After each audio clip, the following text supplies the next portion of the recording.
Благодарам. Исто море, иста плажа, исти луѓе. Вака ми одговори еден другар на прашањето како си поминал на одмор, а после 5 летувања на иста дестинација. Ова ме подсетува и на актуелнава состојба во Македонија, каде 6-та година поред започнуваме со истата мантра, истите ветувања, истите луѓе. А исти се па дури и надградени кризите, веќе 4 на број, задолжувањата и криминалите. И сега истите луѓе ќе ги гласаат истите политики, а се најавуваат промени. Тешко. Доста дискутабилно е и прашањето дали ова е избор на нова влада и зошто, кога нели токму власта жестоко се трудеше да не убедува дека последните избори не биле парламентарни, туку локални, на кои Патем катастрофално изгуби, па ние денес имаме избор на влада. Нели локалните не беа парламентарни и немаа врска со централната власт. И никако не изненадува заевиот начин на порекнување на самиот себе, но овој пат изненадувачки е што и една цела гарнитура на стари и на нови СДСМ-овски активисти влегоа во триковите на двоецот Заев-Ковачевски, па кратко после недавањето на Заев и недозволувањето тој да ја испрати оставката до собранието, сега како хорски колектив сите тие пеат во еден глас дека ова е најдемократскиот чин на Заев и дека неговата оставка е висок морален чин. Колку провокативно и контрадикторно. Заев и демократија и Заев и морал. Па самиот тој во својата оставка, која, да не заборавиме, ја поднесе цели 53 дена од како ја најави, се повика на преземање одговорност од локалните избори. Истата таа оставка Патем ја поднесе на истиот начин како што и ја презеде власта во 2017, кукавички и подмолно. Во мај 17 дури и подпиша гаранција дека нема да ги загрози суверенитетот и независноста на Република Македонија, а во 21 оставката ја поднесе на ден пред свиканата седница за пратеницки прашања, што се протолкува како оправдување за истата да не се одржи. Она што од овој говор последно сакам да му го посветам на Заев, тоа е дека не се спаси од јавноста и од народот со тоа што на неговиот трон го седна Ковачевски. Напротив, дури допрва следуваат неговите соочувања со народот, но најважно со институциите. И ако преку Ковачевски се обидува да направи некој мост за тивок премин и премолчување на неговите криминали, тогаш и Заев и Ковачевски, ама најмногу народот треба силно да веруваат и да знаат дека после третиот обид на Заев за формирање на влада за спас од неговите криминали, доаѓа на ред судот на департизираните судски институции и судот на народот. Тие се неизбежни.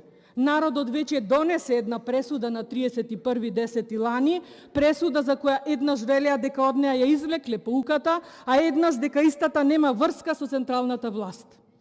Сепак, еве сме денес пред избор на влада, чиј мандатар е Димитар Ковачевски. Досегашен заменик министер за финансии, универзитетски професор и семеен човек.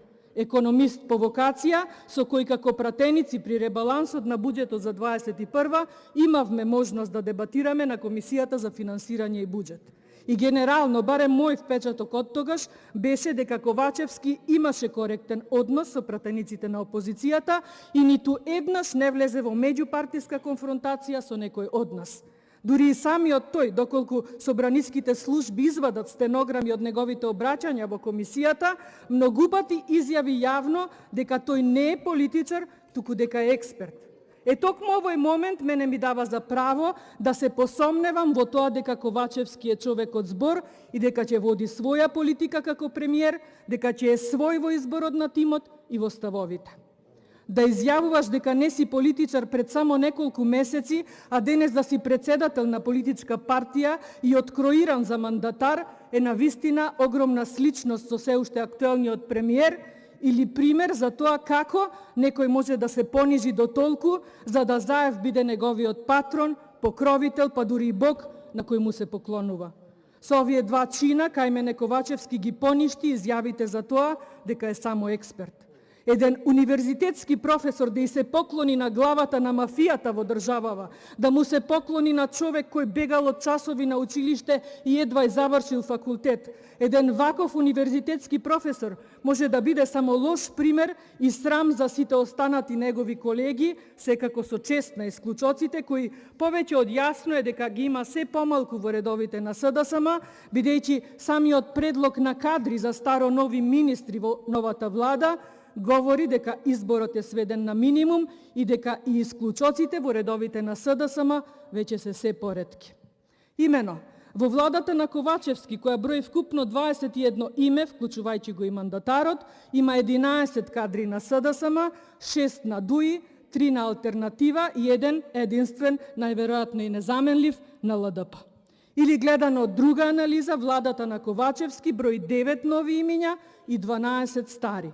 Во истата, 3 министри на Заев ги менуваат ресорите, а 8 си заминуваат. И замислете која случајност, оние што си заминуваат, дури после официјално објавениот список со предлог имињата за нови кадри, се просветлија и почнаа да даваат божем искрени изјави, да ги обвинуваат досегашните колеги и соработници, зачудени, тажни и со доза на сомнеж во и помеѓу нив, па дури и со излив на лажен патриотизам кај поединци, веројатно предизвикан од премногу изедени домати за празнициве.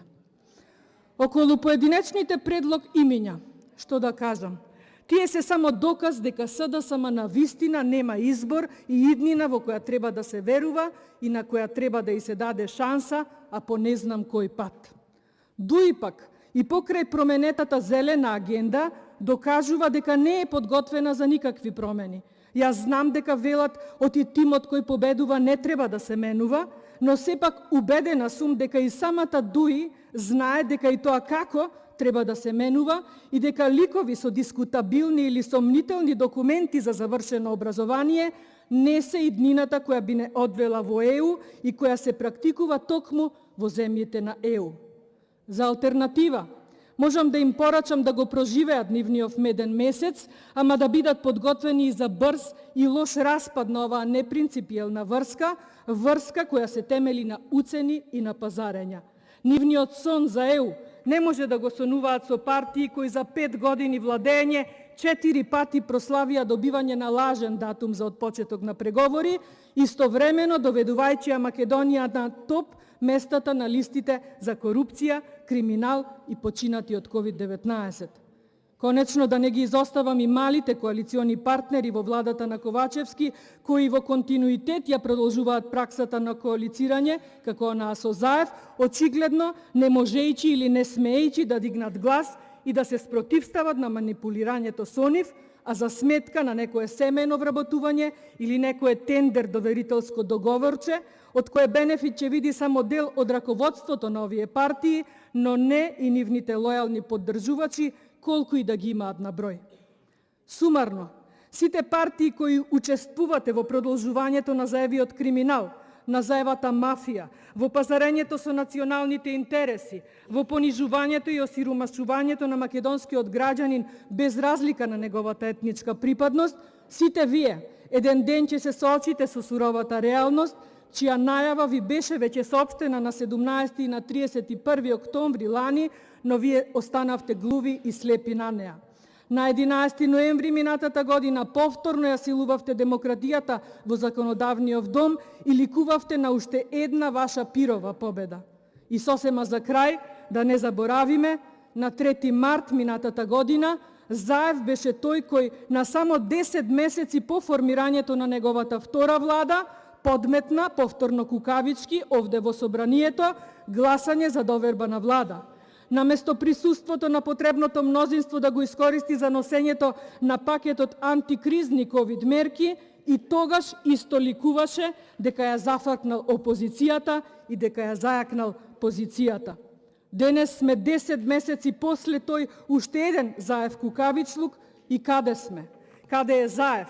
Каде е неговата самодоверба? Но најстрашно, каде е Македонија? Македонија и нејзините граѓани се преморени од давање шанси. Македонија и нејзините граѓани сакаат луѓе со кредибилитет и без ниту еден направен криминал досега. Доста ни е од криминалци и манипулатори. Нема ниту време, ниту место за трета шанса на заевизмот и неговите старо-нови ликови.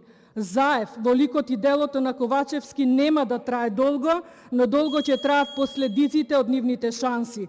Едно е да ја украдете шансата, а сосема друго е да ја заслужите. Ова украдена шанса скапо ќе ве чини на следните избори. Може би ги одложувате по трети или кој знае кој пат, ама нема бегање од нивниот резултат. Кај и да ќе ве стасаат како резултатите, така и одговорноста. Бегање нема. Ви благодарам за вниманието. Снежана Калевска-Ванчева. Снежана Калевска-Ванчева.